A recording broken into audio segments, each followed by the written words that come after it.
There are moments in a man's life, even a man the world calls a king, when everything stops. The lights, the music, the noise, all of it fades into silence, and what remains is something raw, something real. It happened to Elvis Presley on a warm summer afternoon inside Graceland. He wasn't on stage. He wasn't surrounded by screaming fans. There were no cameras rolling. Just him, standing alone in the music room, mid-rehearsal, surrounded by friends, bandmates, and the usual hush of respect he carried like a second skin. And then his daughter spoke. Lisa Marie, just 11 at the time, small in stature but never in presence, stepped into the room, tugged on his sleeve, and whispered a memory into his ear. A memory he hadn't thought about in years, maybe even one he tried to forget. But the second she said it, it hit him like a freight train. His body froze, his expression fell. For the first time in front of his people, Elvis Presley looked like he didn't know where he was. His voice, which had commanded stadiums, wavered. His eyes, which had charmed the world, welled up. Because what Lisa said wasn't just a child recalling a sweet story. It was a mirror, a crack in the armor, a reminder of a version of himself he'd buried beneath layers of fame, fatigue, and fear. And now, here it was spoken aloud, by the one person who'd seen that version and never stopped believing in it. This is the story of a forgotten memory, of a father and daughter, of the moment the king of rock and roll wasn't a legend, but just a man standing still in the quiet shadow of his own past. And it all begins with a treehouse, a pinky promise, and a song that was never meant to be heard again. To understand what Lisa Marie said that day, and why it broke Elvis, you have to go back. Back to when Graceland wasn't just a shrine for fans, but a home. A strange, beautiful, chaotic home full of echoes, secrets, and a little girl who just wanted her daddy to herself. It was the early 1970s, and Elvis was still the king, still selling out arenas, still adored across continents. But behind the heavy gates of Graceland, he was something far more complicated. A man in pieces. Elvis was never one to show weakness. He joked through pain, sang through exhaustion, and smiled even when he was falling apart. But Lisa Marie saw him in the spaces between those performances, in the late nights when he couldn't sleep, in the mornings when he barely spoke, in the small ways his hands trembled when he poured his coffee. She saw what the world refused to. Most people remember Elvis as a whirlwind, larger than life, dressed in rhinestones, hips in motion, voice like thunder. But Lisa, she remembered peanut butter and banana sandwiches made at 2 a.m. She remembered him letting her try on his sunglasses and laughing until he wheezed. She remembered the quiet moments. There was one in particular, a sticky summer afternoon, just the two of them. Lisa was maybe 5 or 6. Elvis had canceled a rehearsal, something he rarely did, and spent the whole day hiding out with her in the backyard treehouse. No guards, no entourage, just a father trying to remember how to be one. He lay on his back, feet dangling over the wooden railing, as Lisa built castles out of twigs and whispered secrets to the wind. And then, out of nowhere, Elvis turned to her and said something she didn't fully understand at the time. "Don't ever forget, baby. The world out there doesn't know the real me." Lisa blinked. "I know you." He smiled, but there was sadness in it. "That's what scares me." She didn't ask what he meant. Kids don't always know how to process fear when it comes in soft tones and half-truths, but she remembered it, word for word. It stayed with her, like a splinter in her memory. Because as she got older, she began to understand. Elvis wasn't just worried about fame. He wasn't talking about the pressures of celebrity. He was talking about the gap, the ever-growing gap, between who he was on stage and who he felt like when the crowd was gone. There were cracks in him, and Lisa had seen them early. Graceland, for all its grandeur, was a place of deep loneliness for Elvis. He filled it with people, bodyguards, cousins, friends, what he called the Memphis Mafia. But few of them really knew him. They knew the myth. They helped maintain it. Lisa Marie, though she wasn't part of the myth, she was part of the man. She didn't care about the concerts or the gold records. She cared about whether he showed up to read her a bedtime story, whether he noticed the drawing she left outside his door.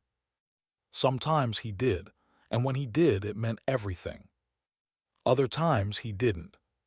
He'd disappear for days, locked in his room or gone on tour, and Lisa would sit on the stairs waiting, asking the maids when he'd be back. That treehouse memory became her anchor, a reminder that he could be fully present, that beneath the layers of fatigue, addiction, and distance, her daddy was still in there. And one day, years later, she'd bring that memory back to him, with no warning, no build-up, just a whisper. And that whisper would change everything. But back then, in those early years, Elvis was still trying. He bought her horses. He built her a miniature snowmobile track. He even hosted private movie nights just for the two of them. He wanted to be a good father. He needed to be. Because deep down, Elvis was still the poor boy from Tupelo, Mississippi, a boy who grew up with almost nothing, who adored his mother and feared disappointing anyone.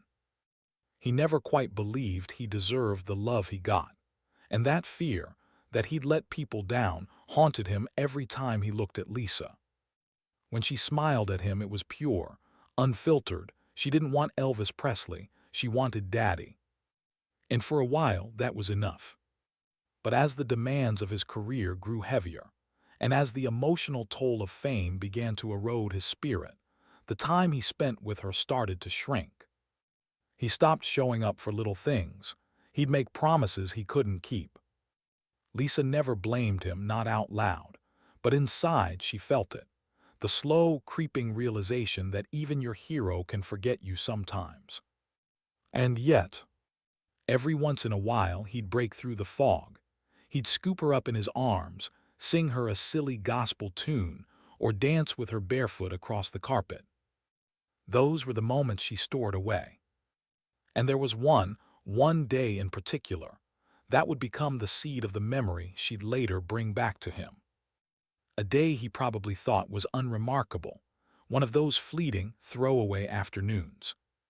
But for her, it was everything. A roadside diner, a long drive, a song. And a promise made not on stage, not in front of cameras, but in a whisper in the safety of silence. A promise Lisa would never forget, even if Elvis did. There are promises we make that echo long after the moment passes. And then, there are the ones we break not out of malice, but because life gets loud, fast, and heavy. Elvis never meant to forget that day with Lisa. But somewhere between the endless rehearsals, the medication, and the suffocating weight of being Elvis Presley, it faded like a song you used to love but can't quite recall the melody to. Lisa didn't forget. She couldn't. It happened on a Sunday. Not a special one, no birthday, no holiday, just one of those ordinary days kids remember for reasons adults don't. She was maybe 9, caught in that space between wanting to be a little girl and needing to be seen like a grown-up. Elvis had promised they'd spend the whole day together.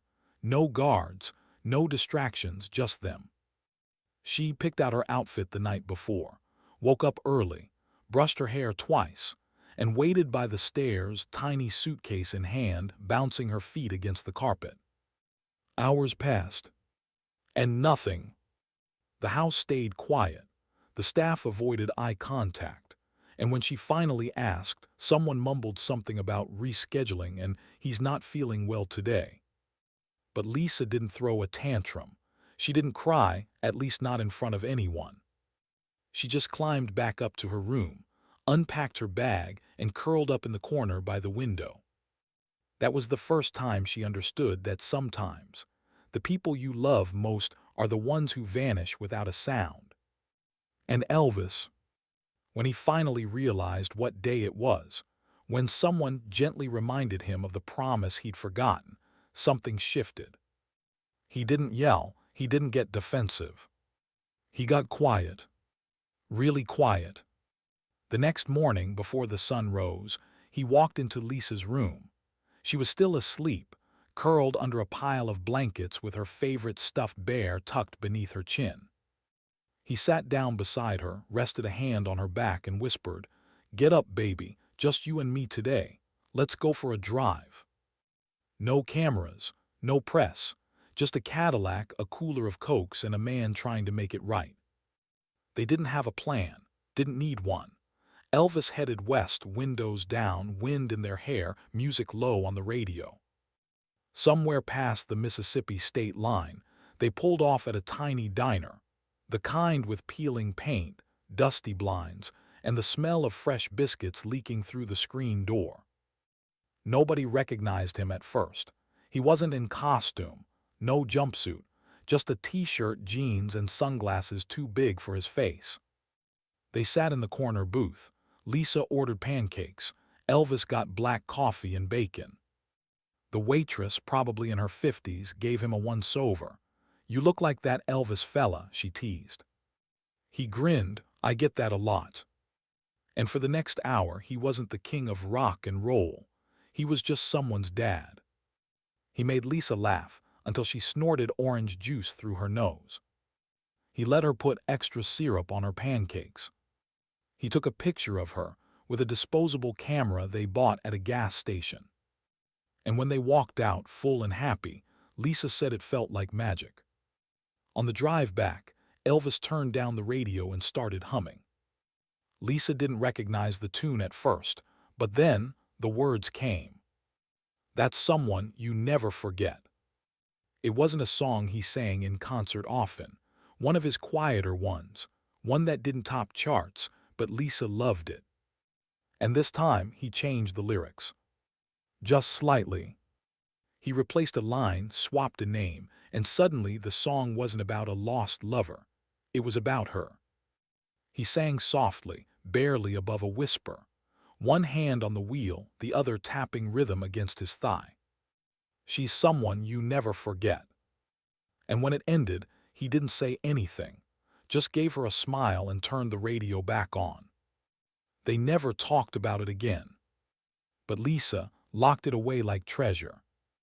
Because in that one moment, she saw the man behind the music, the man behind the myth. And she never let go of it. But memory is a funny thing. As the years rolled on, that day, that perfect day, became harder for Elvis to reach. Life pressed in, the tour got longer, the loneliness got louder. And by the time Lisa was 11, Graceland felt more like a hotel than a home. She would come and go. So would he. They'd pass like ships, warm hugs, polite smiles, but something deeper always remained unsaid. Then came the day of the rehearsal. The band had gathered early. Elvis was irritable, packing, distracted, flipping through sheet music with a restlessness that made the walls feel too tight. Lisa had stopped by unannounced. She wasn't supposed to be there, but something had drawn her in. Maybe it was instinct. She walked into the music room, barefoot, holding a bottle of root beer and a crumpled sketch pad.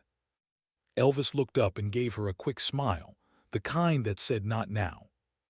But she didn't leave. She waited, watched, and when there was a lull, a long pause between songs, she stepped closer, tugged on his sleeve and said, "Daddy, do you remember the diner?" He blinked, confused. She smiled, soft. "The pancakes, the picture, you changed the words to your song." And that's when it happened. His hand froze midair. The sheet music slipped from his fingers. And for a long, terrifying second, Elvis Presley looked completely lost. He turned away from the band, pressed a hand to his mouth. The room went still. Even the air felt like it stopped. Lisa didn't know what she'd done wrong. She thought it would make him happy, remembering something sweet, something real. But when he turned back to face her, his eyes were glassy. He crouched down, cupped her face in his hands, and whispered, "Where'd you dig that up from, baby?" She shrugged. I think about it all the time. He smiled, but it broke as soon as it formed. Funny, he said. I thought I'd buried it. Lisa's brow furrowed. Why would you do that? He didn't answer, just hugged her tight, tighter than he had in a long time. And then he stood up, walked out, and didn't return for the rest of rehearsal. The band didn't speak. They'd seen Elvis in a lot of moods, angry, euphoric, paranoid.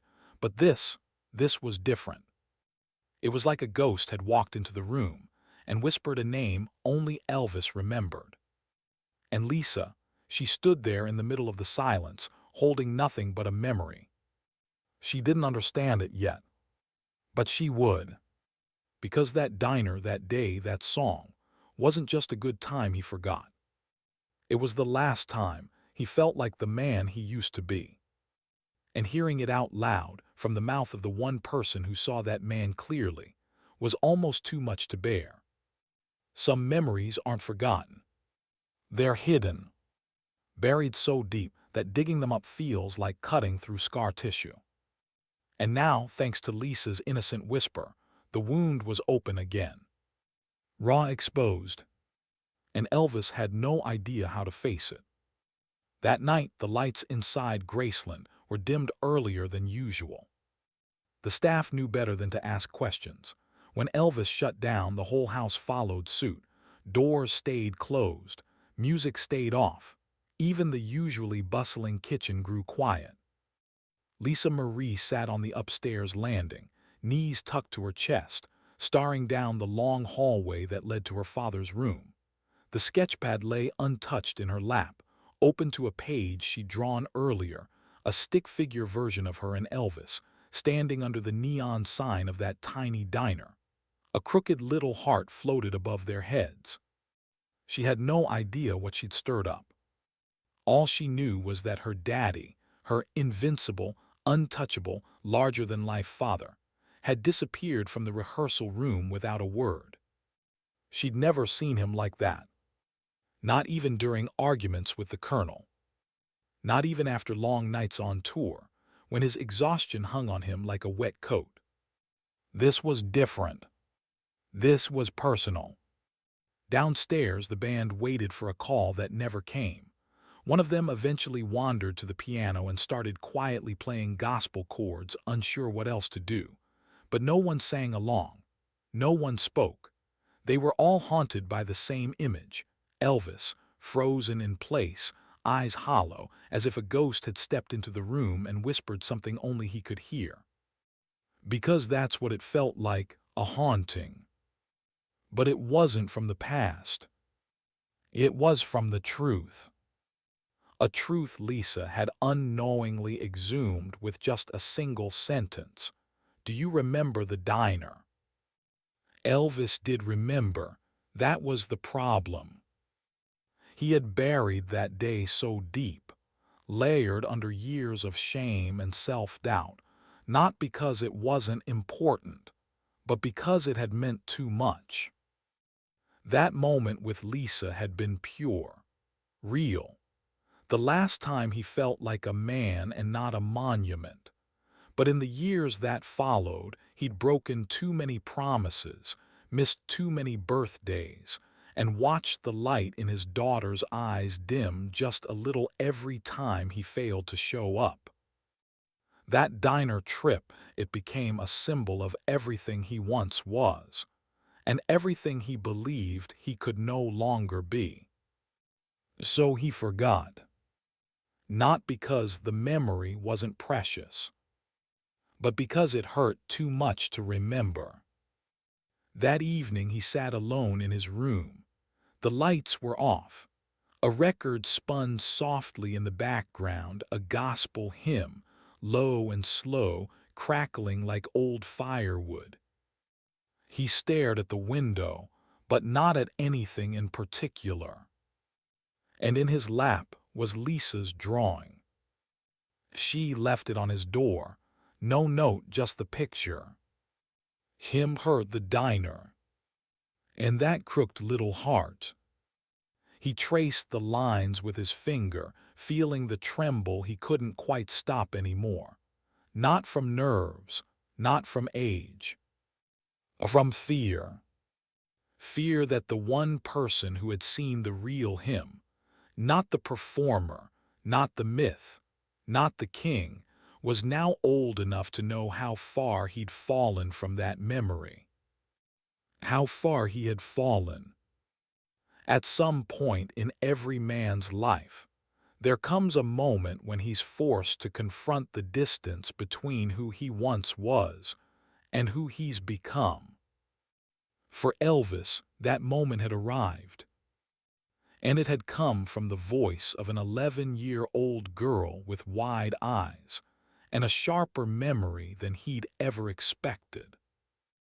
He stood up slowly, legs stiff, joints aching, and walked toward the drawer where he kept his notebooks. Not the ones he showed to the press, these were different, personal, scrawled with lyrics, unfinished thoughts, prayers never spoken aloud. He opened one and began to write. It wasn't a song. Not this time. Just a note. A small, handwritten message, written in blue ink and underlined 3 times. You're the only person who ever saw the man I tried to be. He folded the note gently, slid it into an envelope, and placed it between the pages of her sketchpad. Then he sat back down, shoulders slumped, and listened to the final crackling notes of the gospel record as they faded into silence. The next morning, Lisa found the pad outside her door. She flipped it open and saw the note. She read it once, then again. And suddenly, the confusion she'd felt the night before melted into something else. Understanding. A grief. But also love. Not the shiny kind they put on movie posters. The quiet kind. The kind that comes from knowing someone is broken and loving them anyway. She didn't rush to him. Didn't need to. They didn't talk about it for days. No dramatic conversation. No father-daughter heart-to-heart. But something changed. A shift. Elvis started showing up more. Not perfectly, not always, but enough to matter. He sat with her longer at dinner, asked questions about school, laughed a little more, sang a little softer. And when they were alone, he'd sometimes hum that song again. The one he sang in the car. But only the first line. And only just above a whisper. In the months that followed, Elvis's health continued to decline. The weight of fame, addiction, and loneliness pressed harder than ever. His performances grew erratic. His body tired faster. But Lisa, she never let go of that moment. The moment when her memory cracked something open in him. Not to hurt, but to heal. Because sometimes healing doesn't look like miracles. Sometimes it's just a little girl remembering who her father really was and saying it out loud. So he'd remember too. The staff began to notice something different in him. He seemed more present with Lisa, more gentle. He still disappeared into his thoughts, still snapped under pressure, but there was a softness that returned, like an old song rediscovered after years in storage. And it all came back to that whisper, that memory, that truth. The diner, the pancakes, the crooked smile, the song rewritten just for her. It wasn't about the past. It was about the part of Elvis that still wanted to be the man she remembered. Not the icon, not the entertainer, not the ghost of a jukebox legend, but just her daddy. He never told anyone else about the note. Never mentioned it to the band, to Priscilla, not even to the colonel. It was a secret between them. Their secret. Because even the king of rock and roll had a truth he didn't want the world to touch. A truth he found in the eyes of a child who saw him more clearly than the millions who screamed his name. And as his world continued to blur at the edges, pills, pressure, performances, that truth stayed fixed in place. A lighthouse in the fog. By the time the world would lose Elvis Presley, Lisa was only 9 months away from turning 10. She was still a child, but she had already seen what most grown-ups never do. That inside every legend is a man with memories too painful to speak, and one person who might just help him face them. She didn't save him. She couldn't. But she gave him something he hadn't felt in a long time.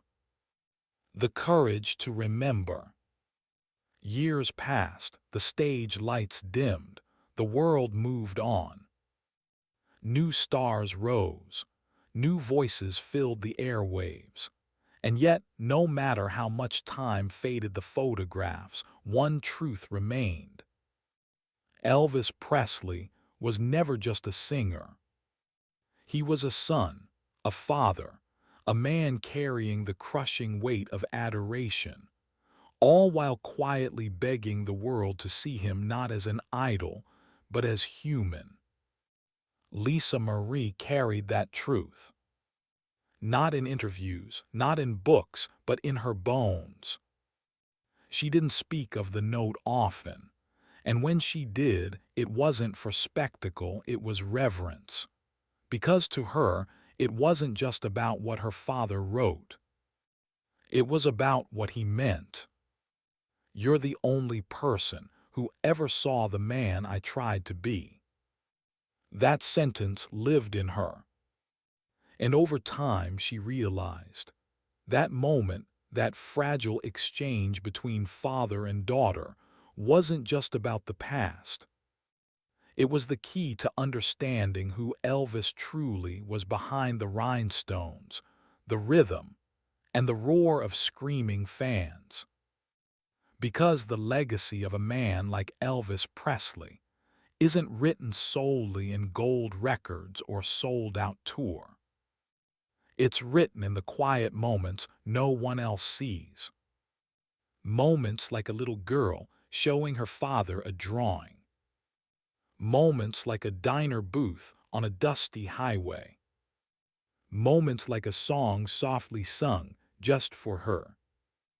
After his passing, Lisa held tightly to the memories others had overlooked. The way he sang gospel when no one was listening.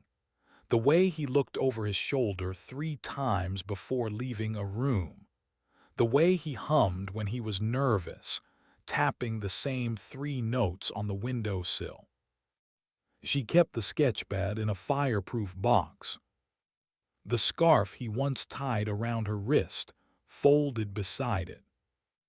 And tucked between the pages, still faintly stained with age, was that note. A note from a man who wanted so badly to be remembered not for the stages he conquered, but for the heart he tried to protect.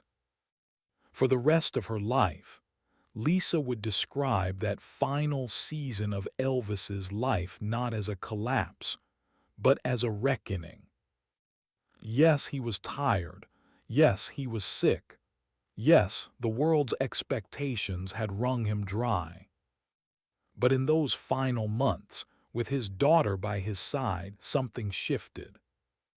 He began letting the mask slip.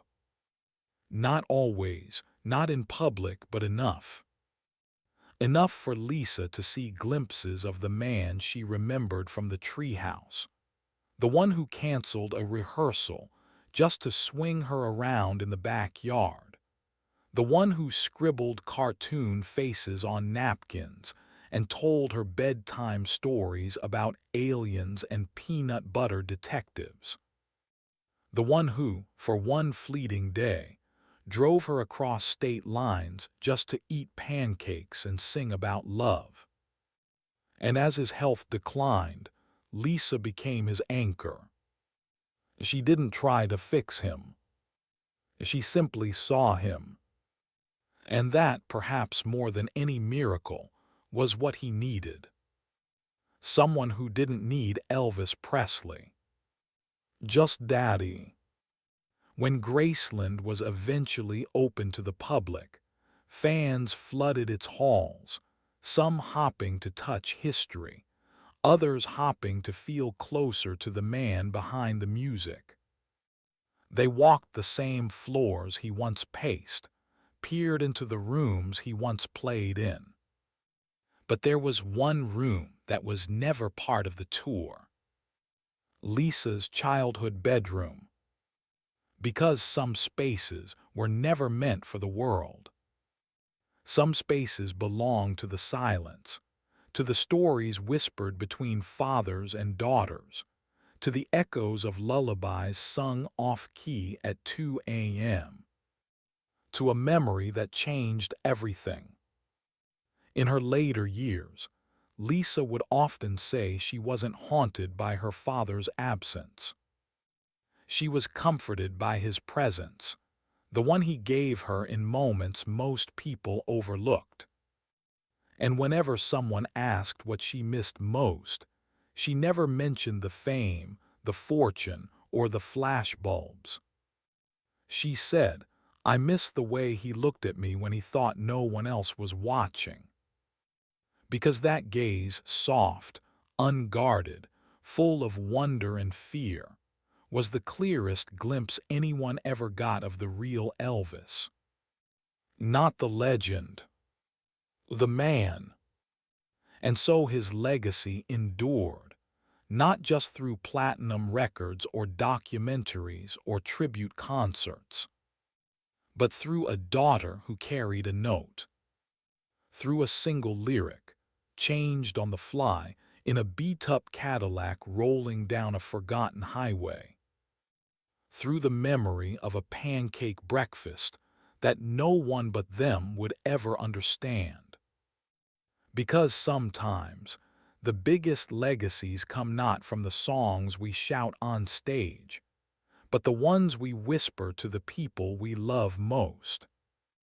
Lisa never sold the note, never gave it to a museum, never framed it for display, because it wasn't meant for the world. It was meant for her. Proof that in the end, Elvis didn't die a myth. He died a father who tried. And maybe that's what we all hope for. Not to be remembered for our spotlight moments, but for the times we were truly ourselves. Messy, imperfect, honest, and loved anyway. That is the legacy of Elvis Presley. A man who sang for millions, but saved his truest performance for the little girl who saw him when the world refused to look. If this story touched something in you, if it reminded you that behind every icon is a human being with hopes, regrets, and love they don't always know how to show, then help keep Elvis's true legacy alive. Hit the like button if you believe our quietest moments tell the loudest truths. Subscribe for more stories like this, the ones that go beyond the spotlight. And in the comments, tell us who saw you when the world did. We'd love to hear your story.